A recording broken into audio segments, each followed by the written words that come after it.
Alright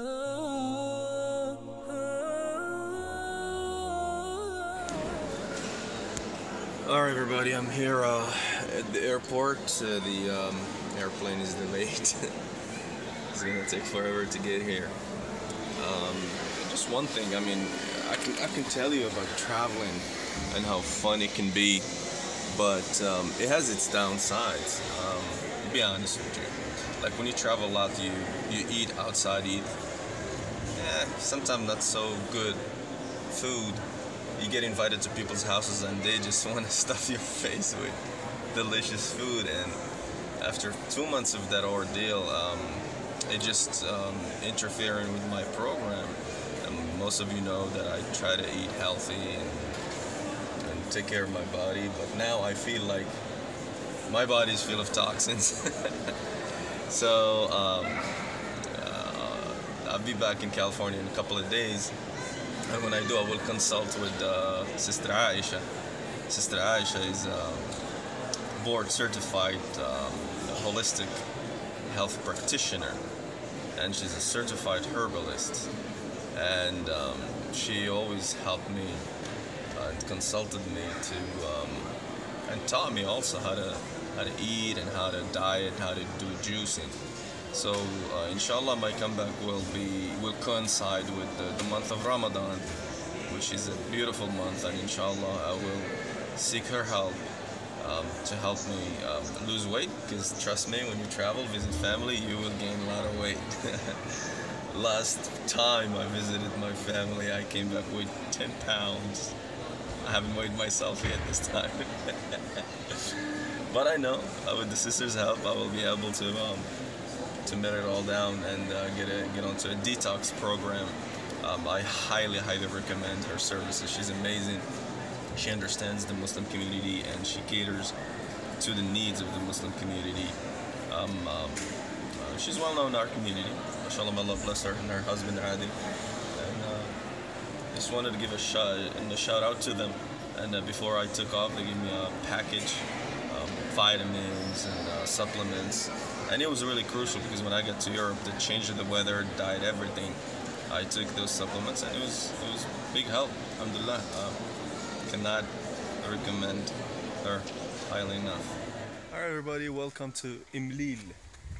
This is in the High Atlas in the Moroccan mountains, and we are about 2 hours from the city of Marrakesh. So I'm coming down the mountains, trying to go to the car so we can go and explore further up these mountains. Man, the echo is amazing. The adhan from across the valley, way over there. It just echoes everywhere. MashaAllah. Look right up there, that's steep. Let's go explore this road. They said that this road ends in 15 kilometers. And it's like the end, the cul-de-sac of these mountains. There's no way out of here. By the way, when it snows in these mountains, these areas are completely blocked and nobody can go in or out. This adhan comes from way over there. Let me see if I can zoom in into that minaret. If you guys can see it. It's way across the valley.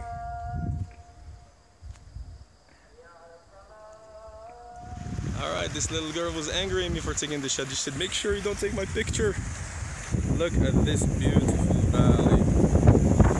Ya Allah. Very nice. My God, I can't believe this. It's just beautiful, abundant water everywhere. Everywhere. And the clouds.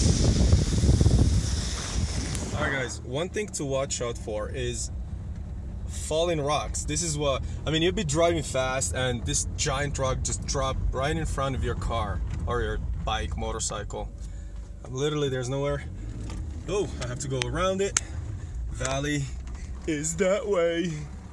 That is scary business. This entire face of the mountain could collapse at any moment. I have to be very careful driving in this area. Very careful. There's another rock. It's a boulder actually. It's just huge. And I'm going that way on the side of this mountain. Walls and walls of suspended rock, I'd say. There's the valley. My God, that's beautiful. All right, everybody. Still driving on the side of the mountain. Trying to explore these beautiful mountains. These waterfalls going over the street. My God.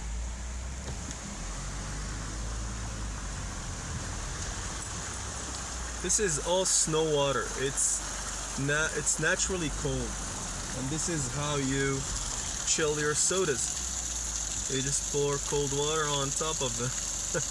Here we can see how the houses are stacked in a stairs manner, because these people live on the sides of the mountains, because down in the valley they use the terrain or the land for agriculture.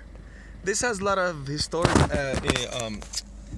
how do I say it, implications, because Morocco has seen a lot of invasions from a lot of enemies, and the Amazigh people, they had to climb up the mountains and seek refuge so they can have a better chance to fight and preserve their families. Because of the difficulty of the terrain here, the toughness of nature, these people have built immunity to the weather and the terrain, and that's what had them win wars against their invaders.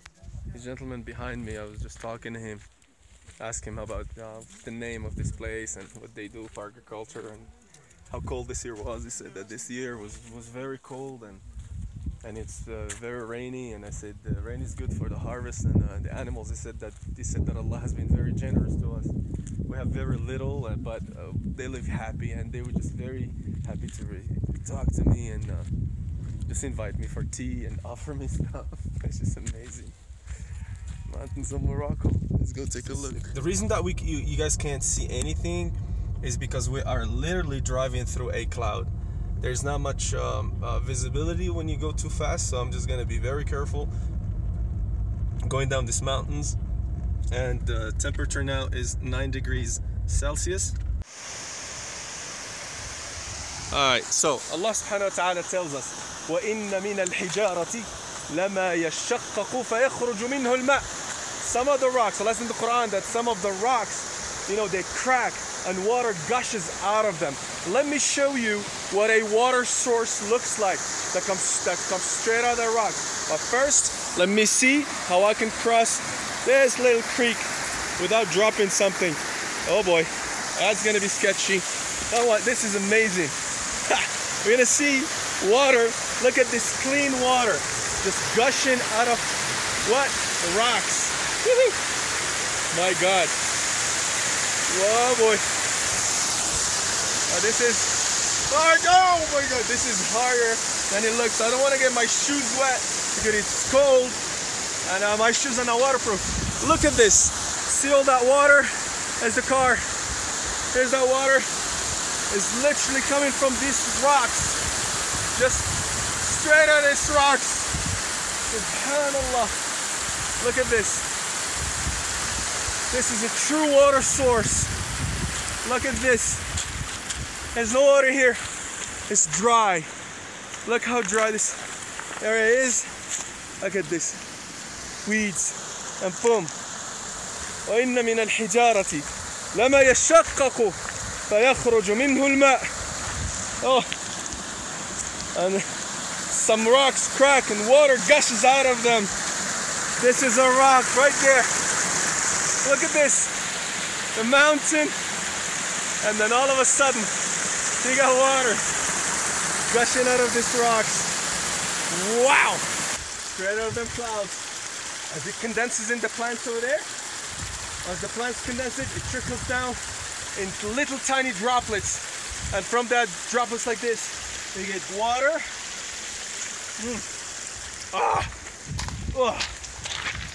Oh, it tastes amazing. Oh, I cannot describe the taste of this water. The terrain is very difficult. Oh, let me tell you, from this little droplets of water flying in the air, condensing in these plants, flowing down the mountain, that you can get cascades and rivers. And this teaches us something, that if you want to build something big and huge, you have to start small. It's those little steps that matter. It's not about the quantity, it's about consistency. You have to be consistent with all your work.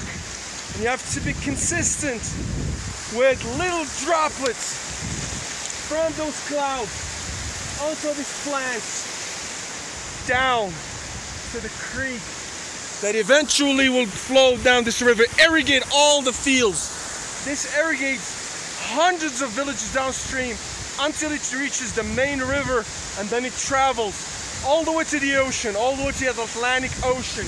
This water will be found in the Atlantic Ocean. So let me get a sip of water before it reaches the ocean. And by the time it reaches the ocean, it will be very polluted. But now, it is as pure as it gets.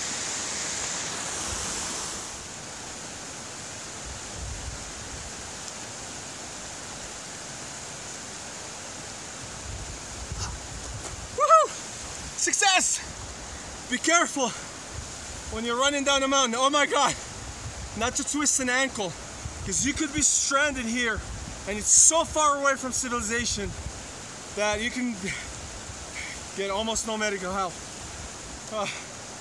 The air is so thin, there's not much oxygen, and my body is not climatized yet to deal with this altitude.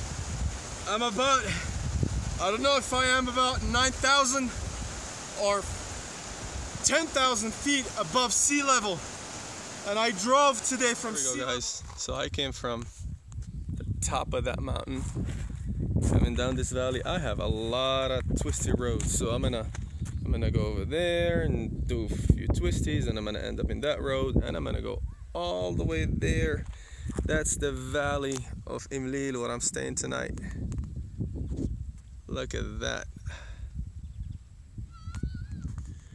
So up here there's few trees, and these trees are fruit trees. That's what the locals here use for agriculture.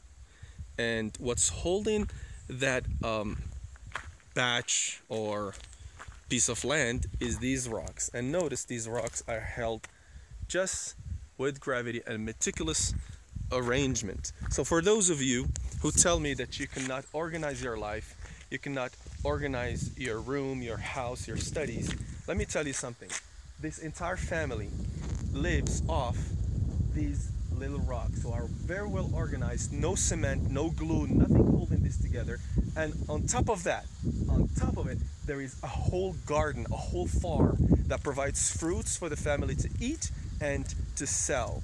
So nothing is impossible. The mountain people here in the High Atlas, they live of very few means, and their life is very simple. Check this out. See those terraces right there? That's where they cultivate, meaning that they put these rocks together to hold the mountain from crumbling down that way, so they can cultivate over there. So just amazing. So please, boys and girls, brothers and sisters, remember these rocks. Just by taking rocks and organizing them in the proper way, finding the proper manner to put these rocks together, can actually give your family livelihood. That is a fruit garden. It looks like cherries, that looks like apples. My God, it's just amazing. Look, this entire area is farms feeding these families. They have some guest house over there for tourists. As you remember, I came from the top over there, coming down here, and look at this. Look at this. Held together by nothing but geometry. So here we go. This is the place I'm staying at. It's been built to look traditional and native to this area. There you go. I'll give you different views of these beautiful mountains covered in clouds. See? So it's very relaxing here, very quiet, and you hear nothing but birds, mules, and the echo of the adhan. And the size of these mountains make you feel very minuscule, very small. That is eating my finger.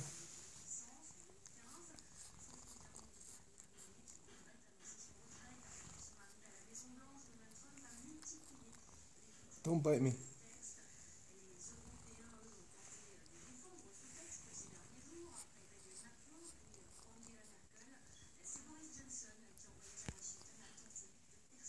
Ow.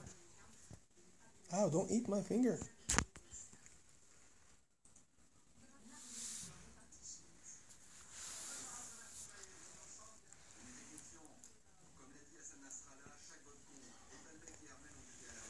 I know I taste good, but not this good.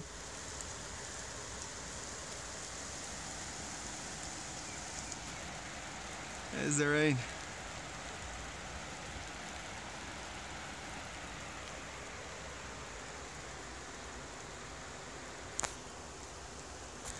And I am chilling under this giant rock. Bone dry. Man, it is amazing how, I don't know what to say actually. So there's a way. It looks like there was a rock slide. Just the road is completely blocked because of rocks. Looks like it's fallen from up there. That's why everybody uses mules here. Let's see. There's a nice garden. Wow. See, there's a rock slide way over there. Let's take a look, see how it looks like. Like that. See how it's washed down? Assalamu alaikum. زري زري عمي زري. لا نوري. My God, look at this mule. He's just walking through the rocks like there's like nobody's business. And I'm having a hard time doing it on my feet. SubhanAllah. This is the 4x4 of these mountains. Does not even trip. Did you see that mule? Oh my God. He's just kept going and going and going. Didn't even trip. It's not even breaking a sweat. I'm running out of breath already. Yeah, SubhanAllah.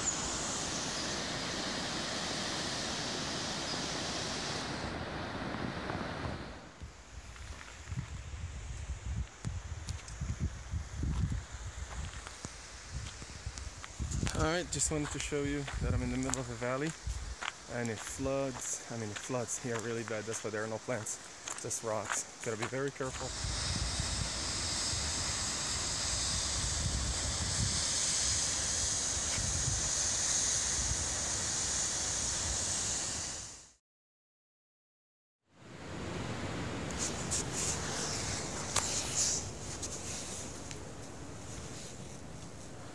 I think they hold some kind of rituals here. And supposedly under this rock, there's a shrine somewhere. Alright guys, see that over there? I'm gonna show you the pictures under that rock. Here's what happened. So I hiked all the way up there. I entered the building. It was like they built something under a rock that looks like a grave.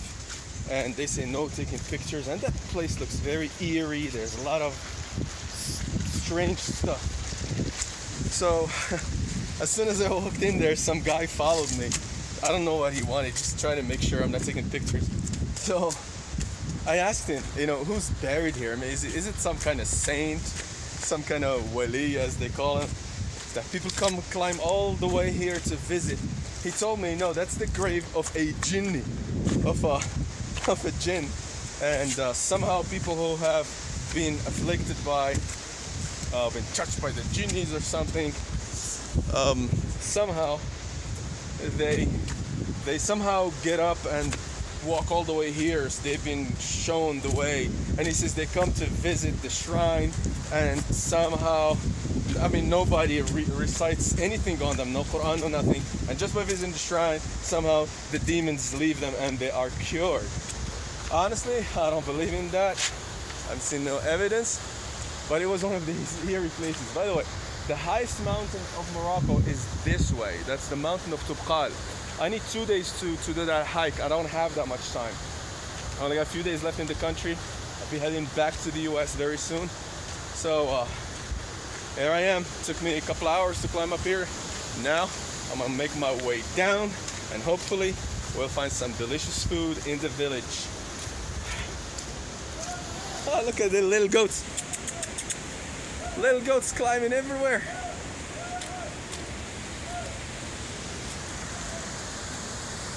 Whoa.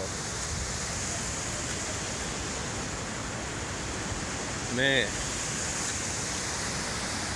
Here's the goats in the valley.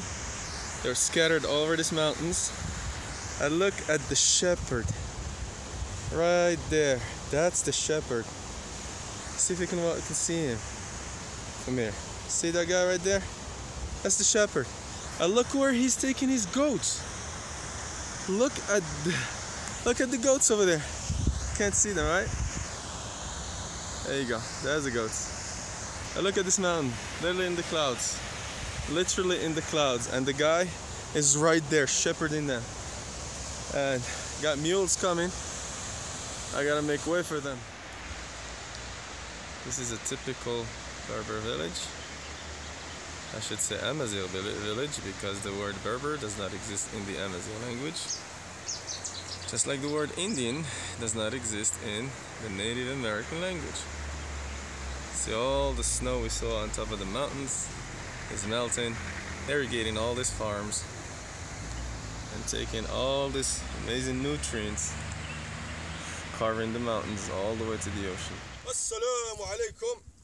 Straight out of my tribal area. This is the season for wheat growing. So between these two fields, they left a little passage and nobody cultivated these flowers. They just grow every year on their own. So I'll make sure I go between these. It is foggy this morning as I'm leaving Morocco. Bye Morocco. Here's the airport. There's the entrance.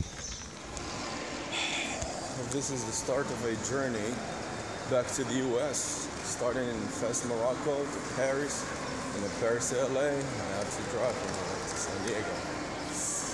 How it is. I'll see you later.